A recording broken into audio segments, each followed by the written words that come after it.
ایک دوست ہیں انہوں نے سوال کیا، انہوں نے کہا میں نے سنا ہے کہ محمد بن عبد الوہاب نے مسلمانوں کی پاک اور مقدس جگہوں کو ختم کیا ہے، اسی طرح وہ خود حضور کے روضے کو بھی گرانا چاہتا تھا لیکن نہ کر سکا، اس نے بقیع میں اہل بیت رسول کی قبروں کو کیوں گرایا، صحابہ کی قبروں کو کیوں ختم کیا، اس کے بعد بھی مسلمان رہ گیا، کیا اس طرح کے آدمی کو اپنا امام بنا کر اہل حدیث ابھی بھی حق ہیں؟ میں نے انٹرنیٹ پر بہت پڑھا مگر یہ باتیں مجھے وہیں سے ملی ہیں، آپ ان کا جواب ضرور دیں، اس کو سنی بریلوی کا سوال سمجھ کر نظر انداز نہ کریں۔ اگر کرتے ہیں یہ اس لیے کہ وہ واحد آدمی تھا، شرک اور بدعت کا مخالف تھا، جن لوگوں نے اس کی کتابیں نہیں پڑھی وہ معذور ہیں، ترکوں نے، شریف مکہ نے، مظاہروں نے پروپیگنڈا بڑا کیا، انگریزوں سے عدم سینا تھا انہوں نے بہت پروپیگنڈا کیا کہ ایک نیا دین ہے، حضور کے گستاخ ہیں، بالکل دماغوں میں گھسا ہوا۔ اب امام محمد کی کتابیں چھپ گئیں، ان کی اولاد کی چھپ گئیں، ہر شخص پڑھ کر دیکھ سکتا ہے، کوئی بات اہل سنت کے عقیدہ سے ہے پکے مسلمان اور اہل سنت کے وہ لوگ امام احمد بن حنبل کے پیرو تھے۔ رہ گئی بات، انہوں نے قبروں کو ویران کیا، قبریں شیعہ، سنی، بریلوی، جو بندی سب کے مذہب میں پختہ قبریں حرام ہیں۔ کوئی میرے سامنے آئے پکی قبر بنانا جائز ہے تو میں سلطان سے کہہ دوں گا کہ سعودی حکومت سونے سے بنا دی، اور یہی بات سلطان عبدالعزیز نے کہی رحمۃ اللہ علیہ جب وفد گیا تھا یہاں سے جو بندی عالم، انہوں نے کہا سلطان ہم بڑے شکر گزار ہیں کہ آپ نے حکومت ہماری بدموں کے فتنے سے نجات ملی۔ آپ لوگ اندازہ کریں اس وقت حج کے لیے جاتا تھا کفن ساتھ لے کے جاتا تھا، بچ کر نہیں آتا تھا، مدینہ کا سفر تو موت ہی تھا، بدو جہاں بھی جاتے تھے حملہ آور ہو جاتے تھے، قافلے لوٹ لیتے تھے، آدمیوں کو قتل کر دیتے تھے، کوئی امن نہیں تھا۔ یہ جب آئے انہوں نے دستے گھما دیے، ہر علاقے میں فوج گھومی، انہوں نے کہا اگر کوئی شخص لوٹا گیا یا مارا گیا ہم نہیں پتا کریں کس نے مارا، اس قبیلے کا جو شیخ ہے نا سردار، اس کی اولاد کے اس کو کولوں میں سے پیس لیں گے، کام کہہ دو امن ہو گیا۔ تو یہ علماء گیا کہ آپ نے بہت اچھا کام کیا، اب کوئی چیز گرتی ہے یا پولیس اٹھائے یا وہ آدمی آ کر اٹھائے، مگر جو روزے گرائے نا آپ نے اس سے بڑا مسلمانوں کو دکھ ہو۔ تو سلطان عبدالعزیز آپ عالم تھا، وہ اس طرح نہیں تھا جس طرح حکمران ہے، خود صحیح بخاری کا درس دیتا تھا دربار میں، تفسیر قرآن کی خود پڑھاتا تھا۔ اس نے کہا میں بہت خوش ہوں تم میرے دینی بھائی آئے، مگر آپ سب عالم لوگ، آپ بتائیں کہ دین جو ہے نا ہمارے سنت خواہ حنبلی ہے، حنفی ہیں، شافعی، مالکی، چار چیزوں سے لیتے ہیں دین میں، چار چیزیں ساتھی ہیں، یا اللہ کی کتاب ہے، یا رسول اللہ کی سنت ہے، یا صحابہ کرام نے کوئی متفقہ فیصلہ کیا، یا چار امام ہیں آخر میں ہمارے اہل سنت کے۔ آپ لوگ ان چاروں میں سے مجھے نکال کر دکھا دیں کہ قبر پکی کرنا جائز ہے تو میں سونے سے بنوا دیتا ہوں۔ جواب ہی نہیں آیا کیا، اس لیے اس نے جو کیا یہ امیر المومنین نے اپنے زمانے ابو الحجاج اصلی کو اپنے کوتوال کو بھیجا کہ جاؤ جہاں کو اونچی قبر ہے زمین کے برابر کر، جہاں کو مورتی توڑ دو، اور کہا یہ کام مجھے رسول اللہ نے اپنے زمانے میں سپرد کیا، اس لیے انہوں نے اگر کیا غلط نہیں، آپ لوگ اپنی طرف سے روزے بنا لیتے ہیں تو یہ اماموں نے نہیں کہا، خود اہل بیت کے اماموں نے نہیں کہا کہ پکی کیوں نہیں بناؤ، شیعوں کی کتابیں نکال دیتے، بریلویوں کی نکال دیتے، کوئی بناوٹی بات ہے، اس لیے ایسے ناراض ہونے کی کوئی بات نہیں، دین کے مطابق کہیں جو بنا لو قبر، حضور نے کہا قبروں پر عمارتیں بنانا منع، کیوں بناتے؟ قبر تو بھائی فلاں کا مقام ہے، ایسی ٹوٹی پھوٹی ہو آپ جائیں کہ بادشاہ کی قبر، اتنے بڑے رئیس کی قبر ہے مگر ٹوٹی مٹی ہے، کہاں پہ جائیں گے کہ آخر انجام دیا، کہاں ہے وہ دور کا محل ہے؟ اور اگر وہاں محل ہوں، خوشبوئیں چھڑکی ہوں، اگر بتیاں چڑھ رہی ہوں، دربار بیٹھے ہوں، آپ کہیں گے یار مرنے کے بعد تو پہلے سے یار مقام مل گیا، توبہ توبہ فلاں کے مقام کو تم اب آپ کہنا چاہتے۔ ہم اپنے اس دوست کو وہ نظم مجھے یاد دلانا مولانا حسین شیخ پوری رحمۃ اللہ کے اگلے جمعے نا ٹکڑے سنانے، میرے ویر مسافر سوچ ذرا اس جگ سے ایک کو پھیرا، بہت پیاری نظم لکھی کہ بار بار نہیں ہونا، ڈر جا جو کرنا ہے اس پھیرے میں کرنا پھر نہیں آئے گا۔ ہم اس دوست کو مشورہ دیں گے، وہ کتاب ہے امام محمد بن عبد الوہاب، ایک مظلوم اور بدنام مسلم، مولانا مسعود عالم ندوی صاحب کی کتاب ہے، اس میں کچھ حقائق ہیں وہ آپ دیکھیں، طارق اکیڈمی فیصل آباد سے مل جائے گا۔ ہاں میرے بھائی بریلوی میں کچھ ہمارے بھائی ہیں جذباتی نہ اپنی نا باتیں کرے، امام ابو حنیفہ ان کے کوئی حوالہ دینا یا ہم سے لے لیں، ان کی کتابیں پڑھیے کہ عمارت پختہ بنانی مسجد قبر پر بنا۔ محمد بن عبد الوہاب ہے تو یہ ان کے بارے میں کہا جاتا ہے یہ تاریخ سے ثابت ہو چکا ہے، اور ایمفلے اور پتہ نہیں کس کس کے حوالے دیتے ہیں کہ جی یہ انگریز کے ایجنٹ تھے، اور اب تو انگریزوں نے جناب اپنے سیکرٹ ڈاکومنٹ لیک کر دیا، یہ ویسے جھوٹ ہے کیا؟ دیکھیں جی یہ اس قسم کے سیکرٹ ڈاکومنٹ جو بندیوں کے پاس احمد بریلوی صاحب کے بارے میں موجود ہیں کہ وہ انگریزوں کے ایجنٹ تھے۔ بریلوی کہتے ہیں اشرف تھانوی صاحب جو ہے وہ دیوبند مدرسہ جو ہے وہ چندہ لیتا تھا انگریزوں سے، تو سب کے پاس ماشاءاللہ ثبوت موجود ہے۔ اور تل قادری صاحب ہیں ابھی ان کے بارے میں کہتے ہیں ان کو ملکہ وکٹوریہ کی طرف سے فنڈنگ آئی ہے پاکستان کے اندر یہ کرنے کے لیے۔ کیا محمد بن عبد الوہاب صاحب کے سارے عقائد قرآن و سنت کے عین مطابق تھے، اور ان کی کتاب التوحید سے متعلق آپ کی کیا رائے ہے؟ کتاب التوحید بہت اچھی کتاب ہے، اور یہ جو احمد بریلوی صاحب نے ایک الزام لگایا نا کہ یہ تقویۃ الایمان اس کتاب کا ترجمہ ہے، یہ بالکل جھوٹا الزام ہے۔ میں آج بھی بریلویوں کو کہتا ہوں کہ ایک طرف تقویۃ الایمان رکھیں، وہ گستاخانہ کتاب ہے، اچھی چیزیں بھی ہیں گستاخانہ بھی ہیں۔ اچھی چیزیں یہ جو میں نے اپلوڈ کی ہیں کہ انہوں نے یزید کو جدھر بھی لکھا ہے یزید پلید لکھا ہے، اور امام حسین کو علیہ السلام لکھا ہے، ٹھیک ہے نا۔ اب میں حدیثوں سے کہوں گا کہاں جی آپ اپنے ابا جی کی بات مانو نا، انہوں نے یہاں تک لکھا کہ نبی علیہ السلام جو ابن عباس کو خواب میں آئے نا، مسند احمد میں حدیث ہے، تو حضور کا دل غمگین ہے حسین کی وجہ سے جنت میں بھی، یہ اچھی بات ہے۔ اور باقی یہ جس قسم کی وہ گستاخانہ باتیں ہیں مثلا 71 بھی میں نے بتا دی ہیں، تو یہ کتاب التوحید جو کتاب ہے وہ تقویۃ الایمان کا ترجمہ نہیں ہے، جھوٹ نہ بولیں، دو الگ کتابیں۔ اعلیٰ حضرت شیخ کا وہ شہید لیلہ نجد تھا، لیلہ نجد کا انہوں نے محمد بن عبد الوہاب کو، اور اسماعیل دہلوی کو کہا وہ شہید ہوا لیلہ نجد کی محبت میں۔ اس قسم کے شعر و شاعری میں تو آپ پتہ ہے کہاں تک بات چلی جاتی۔ کتاب التوحید بیسٹ ایور بک جو میں نے پڑھی ہے، کیونکہ وہ بڑے اچھے اسلوب میں لکھی گئی، بلکہ میں آپ کو ایک ٹروتھ بھی ریویل کروں، میں نے ریسرچ پیپر اسی سٹائل میں لکھے ہیں۔ وہ چھوٹے چھوٹے چیپٹر بناتے ہیں، ان کا چیپٹر 1 یا 2 صفحے سے زیادہ کا نہیں ہوتا، اکثر چیپٹر 1 صفحے کے ہیں، اوپر ہیڈنگ ہے، آیت ہے، حدیث ہے، نیچے وہ پوائنٹ بناتے ہیں کہ اوپر کی آیت اور حدیث ہے کہ 5 رزلٹ نکلے، بس چیپٹر ختم، ٹو دی پوائنٹ۔ آپ پڑھیں تو صحیح کتاب التوحید دیکھیں۔ تو محمد بن عبد الوہاب صاحب رحمہ اللہ تعالیٰ اہل بیت سے بھی محبت کرنے والے تھے، اور ہمیں تو ان کے عقائد میں کوئی فساد اس حوالے سے نظر نہیں آیا۔ اگر کوئی آپ کے سامنے ہے تو ہمارے سامنے لے کے یہ جھوٹ بولتے ہیں کہ وہ یہ کہتا تھا کہ جی میں جو ہے وہ روزہ شریف کو گرا دوں گا، استغفر اللہ، تو بولے یعنی آپ جھوٹ بولتے ہیں. ہاں یہ معاملہ کہ قبروں پہ جو مزار ہے ان کو ہٹانا چاہیے، وہ تو نبی اسلام نے فرمایا ہوا ہے. روزہ رسول کے گرانے کی بات نہیں انہوں نے کی ہے. گنبد خضرا کی بات کی ہے کہ حجرہ عائشہ شروع سے چل رہا تھا، اس کے اوپر لکڑی کا گنبد ایک فاطمی بادشاہ نے حضور کی وفات کے 650 سال بعد رکھا. یہ خدا حضرت نے لکھا ہے فتاوی رضویہ میں 668 ہجری میں.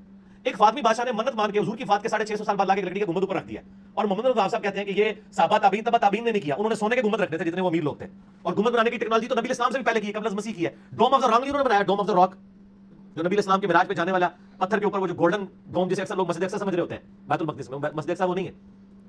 جنہوں نے وہ سونے کا یعنی اس کے سٹائل کا رکھا ہے، وہ سونے کا بنا کے ادھر نہیں رکھ سکتے تھے. ان کو پتا تھا مسلم شریف میں حدیث ہے، نبی اسلام فرمایا میں تمہیں منع کرتا ہوں قبروں پر عمارتیں بنانے سے، قبروں کو پکا کرنے سے اور ان پر بیٹھنے سے. ڈائریکٹ بیٹھنے منع، مجاور بن کے بیٹھنے منع. 650 سال بعد ایک کام ہوا ہے اور محمد صاحب کہتے ہیں کہ یہ جو حضور کی گستاخی کی گئی ہے میں گنبد اتروا دوں گا. تو یہ آپ اس کی یہ ٹرانسلیشن کریں گے کہ روزہ رسول گرا دوں گا. لعنت ہے آپ لوگوں کے اس جھوٹے عقیدے کے اوپر. محمد بن عبد الوہاب نجدی جس نے اہل سنت کا قتل عام کیا اور ان کی عورتوں کو لونڈیا بنایا، اہل حدیث کی طرح مجدد مانتے ہیں. کیا آپ کو ان کی غلطیاں نظر نہیں آتی جیسا کہ حجاج بن یوسف کی غلطیاں نظر آتی ہیں؟ میں صرف ان بزرگوں کو رحمہ اللہ کہتا ہوں جن کی کوئی گستاخانہ عبارت ثابت نہ ہو. اگر آپ سمجھتے ہیں کہ محمد بن عبد الوہاب صاحب نے کوئی گستاخانہ عبارت قرآن و حدیث سے ہٹ کے آپ کے ذوم میں نہیں، قرآن حدیث سے ہٹ کے انہوں نے خود سے لکھی ہے نبی اسلام کے خلاف، آپ لیں رحمۃ اللہ کہنا چھوڑ دیں گے؟ سر ہم کو مجدد کہنا چھوڑ دیں گے؟ ٹھیک ہے نا. میں مجدد ان کو اس حوالے سے کہتا ہوں کہ انہوں نے ایک تجدیدی کارنامہ کیا عرب کی سرزمین کے اندر. اور باقی اگر گستاخانہ کوئی چیز ان سے ثابت ہو جائے گی ہم ان سے مجدد بھی واپس لے لیں گے. ہم تو مثلا جس ٹائم چاہے مرضی سرٹیفکیٹ لے لیں. یہ جو کچھ ہے نا یہ سارے جھوٹے الزامات ہیں، قتل عام کیا، لونڈیاں بنایا، یہ سب کچھ فقہ حنفی کی کتابوں میں لکھا ہوا ہے. محمد بن عبد صاحب کے بارے میں آپ انہوں نے ایک اور کتاب بھی آپ کو پتہ ہے ہیمفرے کے اطرافات بھی چھاپی ہوئی ہے. بہت مشہور کرتے ہیں ہیمفرے کے اطرافات. وہ کہتے ہیں یہ کوئی انگریز ایجنٹ تھا، اس نے محمد بن عبد کے ذریعے ایک وہابی فرقہ لانچ کیا. اچھا ان سے ذرا پوچھیں کہ محمد بن عبد صاحب سے کئی سو سال پہلے ابن تیمیہ یہ ساری باتیں کرتا تھا، تو اس کا مطلب ابن تیمیہ کے جو نظریات تھے اگر اسی کو محمد بن عبد صاحب لے کے چلے ہیں تو وہ تو پہلے بھی موجود تھے اور اس سے کئی سو سال پہلے قرآن و حدیث میں وہ باتیں ساری موجود ہیں مزارات کے خلاف والی.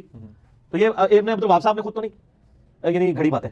تو ہیمفرے کے طرفات میں نہ دیکھیں چور اپنی لنگوٹی چھوڑ دیتا ہے. اس کتاب میں بھی ہم نے ان کی لنگوٹی پکڑ لی ہے. وہ کتاب انہوں نے لکھوائی ہوئی ہے محمد بن عبد صاحب کو بدنام کرنے کے لیے. پتہ کیوں؟ اس کتاب میں سے ایک بہت بڑی ٹیکنیکل غلطی ہو گئی ہے. میں آپ کو بتاتا ہوں، آپ کو پتہ چل جائے گا. غلطی یہ ہوئی ہے وہ انگریز ایجنٹ کہتا ہے جی میں عراق میں ایک وہ کمپیریزن کروا رہا ہے کہ ایک حنفی عالم کتنا اچھا تھا اور ایک طرف یہ تھا شرابی اور عورتوں کا عاشق اور یہ وہ کہانی کرائی نا. اس سے غلطی یہ ہو گئی اور یہ کتاب انہوں نے یہود نصارہ سے مل کے لکھوائی ہے، اکیلے نہیں بیٹھ کے لکھی، کیونکہ اس میں حنفیت کو ہیرو بنا کے پیش کیا گیا. وہ کہتے ہیں عراق میں حنفی عالم کو ملا، اس کا تو اوڑھنا بچھونا ہی بخاری شریف تھا. سر دنیا کوئی عالم دین حنفی ان 1200 سال نہیں گزرا جتنا اوڑھنا بچھونا بخاری شریف ہو گیا. ادایا شریف، فلانا شریف، ٹمکانا شریف، بخاری شریف نال کے لینا دینا. وہ تو اتنے زیادہ چڑھتے ہیں لیکن بکواس اس لیے نہیں کرتے کہ بخاری مسلم پہ اتفاق ہے. وہ کہتے ہیں وہ ہر ٹائم بخاری کا درس دیتے تھے، کوئی بخاری کی حدیث آ جاتی ہے اس پہ وہ عمل کیا کرتے تھے، ہر ٹائم وہ کرتے تھے اور کہتے ہیں یہ اس کو ہم قرآن حدیث پیش کریں گے نہیں مانتا تھا. سر ایڈی بڑی کہانی تو غلطی ہوئی ہے ایک کڈو وچوں یہ تہاڈی لنگوٹی ایڈی تو چھڑ دیتی ہے ہیمفرے کے اطرافات میں. سر یہ حنفی عالم کون سا دنیا میں ایسا ہے جس کا اوڑھنا بچھونا بخاری شریف ہے؟ اور یہ تو بخاری ترجمے سے نہیں پڑھنے دیتے، کسی کتاب بخاری کا کبھی درس نہیں انہوں نے دیا، کہتے ہیں بندہ گمراہ ہو جاتا ہے. انہوں نے تو اپنی فقہ کی کتابیں رکھی ہوتی ہیں درس دینے کے لیے. یہ کون سا عالم دین ہے جس کا بخاری شریف اوڑھنا بچھونا تھا؟ وہ درس دیتے تھے ہر بخاری کے مطابق چلتے تھے. بخاری کے مطابق آج نہیں کوئی حنفی پر چلتا، اردو کو چلتا تھی. یہ ان سے غلطی ہوگی. وہ اصل میں انہوں نے سن لیا ہوگا نا اس کافر نے کہ یار وہ بخاری شریف قرآن کے بعد افضل کتاب ہے، تو اس بیچارے نے ڈال دی. وہ جعلی کتاب جو لکھی گئی نا تو اس کی طرح منسوخ کر دی. لیکن چور تو اپنی لنگوٹی چھوڑتا ہے. اور سر پھر ایک انجینئر اللہ نے چھوڑا ہوا دنیا میں جو انجینئرنگ کر دیتا ہے. بالکل جھوٹی کتاب ہے، کوئی ان سے یہ چیزیں ثابت نہیں ہے. محمد بن عبد الوہاب صاحب کی کتابیں دنیا میں موجود ہیں، آپ کتابوں کا پوسٹ مارٹم کریں. سر میرے بارے میں لوگ کیا کہتے ہیں؟ مجھے اہل حدیث گالیاں نکالتے ہیں علماء. اہل حدیث کی کٹر پبلک سنتی ہے وہ اپنے علماء کے خلاف ہو جاتی ہے. کیوں؟ وہ کہتا ہے علی تو یہ نہیں کہہ رہا ہوتا، یہ کہہ رہا تھا آپ جھوٹے الزام لگا رہے ہیں. پرانے بزرگوں کے ساتھ یہ مسئلہ تھا کہ ان کی کوئی ویڈیو نہیں ہے، لہٰذا آپ ان کو جج نہیں کر سکتے. ان کے اوپر جھوٹے الزام المحنت المفند میں دیوبندیوں نے بھی لگائے. اس سے پہلے جو ہے وہ ابن عابدین شامی بھی لگا گیا فتاوی شامی کے اندر، رد المختار کے اندر. اب آپ اس کو کاؤنٹر ویریفائی کرنے کا ایک ہی طریقہ ہے. محمد بن عبد صاحب کی ویڈیو نہیں آپ کو ملے گی لیکن ان کی کتابیں ملے گی نا. ان کی کتابیں دنیا میں موجود ہیں، ان کے نظریات اس میں لکھے ہوئے ہیں. کتاب التوحید ان کی کتاب ہے جو اکثر مشہور کیا تقویۃ الایمان اس کا ترجمہ ہے. نہیں سر وہ لادہ سے کتاب ہے. تقویۃ الایمان میں تو گستاخانہ لینگویج ہے. کتاب التوحید تو 24 کیرٹ سونا ہے، آپ پڑھ کے تو وہ دیکھیں اس میں کون سی بات قرآن و حدیث سے ہٹ کے انہوں نے لکھی ہوئی ہے. تو آپ علمی گرفت کریں. لوگوں کے کہنے پہ سر لوگوں پہ کہیں گے نا تو بریلویوں کو کروڑوں دیوبندی کہتے ہیں یہ گمراہ مشرک ہے، تو کیا میں بریلویوں کو یہ مان لوں ان کے کہنے پہ؟ اور دیوبندیوں کو کروڑوں بریلوی کہتے ہیں گستاخ رسول ہے، تو کیا میں مان لوں؟ کیا کہیں گے بریلوی نہیں جی ہماری کو گل کڈو نا جی، دیوبندی کہتے ہیں کو گل کڈو نا. اس طرح تو نہیں ہوتا سر. تسی بھی کہانیاں کرائی ہیں یہاں تک نہیں محمد آپ کہتا تھا میں جناب روزہ شریف کو گرا دوں گا. یہ کہاں انہوں نے لکھا ہے؟ اگر انہوں نے یہ لکھا ہے کہ یہ گنبد جو ہے خلاف سنت ہے تو وہ مسلم شریف میں لکھا ہے. تم کو یہ بھی ایجنٹ تھا یہودیوں کا نعوذ باللہ. امام مسلم جو ہے اس کے اوپر بھی کتاب بنا دو. نبی اسلام کی حدیث ہے میں تمہیں منع کرتا ہوں قبروں پر عمارت بنانے سے، قبروں کو پکا کرنے سے، ان پر بیٹھنے سے. اس کے تحت محمد بن صاحب کا یہ موقف تھا کہ قبر رسول کے اوپر جو گنبد رکھا گیا ہے حجرہ عائشہ کے چھت کے اوپر، وہ گنبد تو بعد میں لا کے رکھا گیا نا، چھت تو پہلے سے موجود تھی. حجرہ عائشہ بھی موجود تھا، وہ تو نبیوں کی خصوصیت ہے. مزار وہابی کون لوگ ہیں؟ وہابی اور ایک عام مسلمان میں کیا فرق ہے؟ دیکھیے وہابی کا لفظ بطور گالی استعمال کیا جاتا ہے، جیسے جماعت اسلامی کے لوگوں کو لوگ مودودیہ کہہ دیتے ہیں. تو اول تو یہ لفظ کسی شکل میں بھی زبان پہ نہیں لانا چاہیے، کبھی استعارتاً کسی شخص کو معین کر کے نہیں کہنا چاہیے کہ وہ وہابی ہے. یہ وہ یعنی توہین ہے جس سے کہ اللہ تعالیٰ نے روکا ہے. لیکن وہ کون لوگ ہیں جنہیں وہابی کہا جاتا ہے؟ نجد میں آج سے تقریباً 250 سال پہلے ایک شخصیت پیدا ہوئی، محمد ابن عبد الوہاب۔ انہوں نے دین کی خدمت کی، دین کی اصلاح کا کام کیا، جو بھی مسلمانوں میں غلط چیزیں رائج تھیں، مشرکانہ اعتقادات، بدعات، ان کا قلقمہ کیا اور ایک تحریک شروع کی۔ اس کا پھر معاہدہ ہو گیا آل سعود کے ساتھ کہ آل سعود ایک ابھرتا ہوا قبیلہ تھا یہ، تو ان دونوں کا معاہدہ یہ ہو گیا کہ ہم مل جل کر کام کرتے ہیں، اگر حکومت کو ہم قائم کر لیں تو اس کی حکومت، اس کا انتظام جو ہے دنیاوی وہ آل سعود کے پاس رہے گا، اور اس کے دینی معاملات جو ہے وہ آل شیخ کہلاتے ہیں، وہ اب شیخ محمد بن عبد الوہاب کے خاندان کے پاس۔ اس طرح یہ سعودی ڈائنیسٹی شروع ہوئی، پہلے نجد میں حکومت بنی، پھر انہوں نے حجاز کو بھی فتح کر دیا تو حرمین شریفین بھی انہی کے زیر انتظام آ گئے۔ تو یہ جو ایک سلسلہ چلا ہے، تو اب ان میں محمد ابن عبد الوہاب رحمۃ اللہ علیہ نے جہاں بہت اچھے کام کیے، وہاں ایک پہلو ایسا بھی تھا جس پہ اختلاف پیدا ہوا۔ انہوں نے تصوف پر بڑی شدید تنقیدیں کی، اور اس میں کچھ میں سمجھتا ہوں کہ جیسا ہوتا ہے کوئی جب بھی ریفارمر کھڑا ہوتا ہے، کوئی مصلح، تو جذبات میں آ کر بعض اوقات سخت باتیں بھی کہہ دیتا ہے، تو اس طرح کی کچھ باتیں بھی انہوں نے فرمائی ہیں۔ اس کا رد عمل ہندوستان میں خاص طور پر ہوا، اور انگریز نے وہاں پر جو شہیدین کی تحریک تھی، شاہ اسماعیل شہید اور سید احمد بریلوی رحمۃ اللہ علیہ، ان کی جو تحریک تھی، اس کو بدنام کرنے کے لیے یہ کہہ دیا کہ یہ انہی وہابیوں کے پیروکار ہیں، اور ہمارے ہاں بعض علماء نے پھر ان کی مخالفت اسی وجہ سے کی اور فتوے دیے ان کے خلاف۔ تو اب یہ لفظ جو ہمارے ہاں بریلوی مکتب فکر کہلاتا ہے، اس کی سب سے بڑی گالی ہے جو وہ دے دیتا ہے۔ وہ دیوبندیوں کو بھی وہابی کہہ دیں گے، وہ تو گالی دینے کی بات ہوئی نا، تو گالی دینی ہے تو دے دو جو، حالانکہ دیوبندی مکتب فکر کے علماء محمد ابن عبد الوہاب کی ہر بات کو نہیں مانتے، بلکہ وہ خود بھی تنقیدیں کرتے ہیں ان پر کہ ان معاملات میں انہوں نے حد اعتدال سے تجاوز کیا ہے۔ میں اس وقت فیصلہ نہیں کر رہا کون سی بات اور صحیح ہے یا نہیں، میں صرف بات آپ کو بتا رہا ہوں کہ دیوبندی علماء کو بھی ان سے کچھ اختلافات ہیں۔ ہاں ہمارے ہاں جو اہل حدیث حضرات ہیں وہ ان کے خیال سے کلیتاً جو ہے وہ متفق ہیں۔ اب ہمارے ہاں کیا ہوتا ہے کہ جس کو بھی بدنام کرنا ہو عوام کی نگاہوں میں اسے کہہ دو وہابی ہے، اس کا ایک لطیفہ بھی بیان ہوتا ہے، جبکہ ہندو بھی تھے، اور ہمارے پاکستان میں کوئی کہتے ہیں کہ ایک جگہ پر کوئی بنیا تھا، وہ مولوی صاحب جو تھے وہ اس سے سودا لیتے رہتے تھے قرض پر۔ ایک موقع پہ آ کے بنیا نے کہہ دیا کہ مولوی صاحب اب آپ کو میں سودا مزید نہیں دوں گا، پہلا حساب چکا دیجیے۔ تو انہوں نے واز میں کہہ دیا کہ فلاں شخص سے شنکر لال سے سودا نہ لو مسلمانوں، وہ وہابی ہو گیا۔ لوگوں نے اس کا بائیکاٹ کر دیا تو اس نے ہاتھ جوڑ دیا کر۔ تو وہابی اس معنی میں اب گالی کے طور پر لفظ استعمال ہو رہا ہے۔ اللہ تعالیٰ مجھے اور آپ کو اس سے بچائے۔ محمد ابن عبد الوہاب رحمۃ اللہ علیہ نے بہت کام اچھے کیے۔ اس عرب میں بھی بہت شرک ہو رہا تھا، قبر پرستی ہو رہی تھی، یہاں تک کہ جو یمن سے حاجی آتے تھے، طائف سے گزرتے ہوئے حضرت عبداللہ ابن عباس کی قبر چونکہ طائف میں پہلے اس کا طواف کرتے تھے، پھر جاتے تھے خانہ کعبہ کی طرف۔ تو انہوں نے ان تمام چیزوں کو ختم کیا ہے، اور ابھی تک تو انہی کے اثرات تھے اصل میں کہ جو سعودی عرب میں چل رہے ہیں۔ اب جو نئی نسل ابھر آئی ہے تو آل شیخ کا عمل دخل جو ہے وہاں بہت کم ہو گیا ہے۔ آگے حالات کیا ہوتے ہیں تو اللہ کے علم ہے، یہ ہے اصل شے، تو اس کو جو حقیقت ہے اسی طرح کرنا چاہیے۔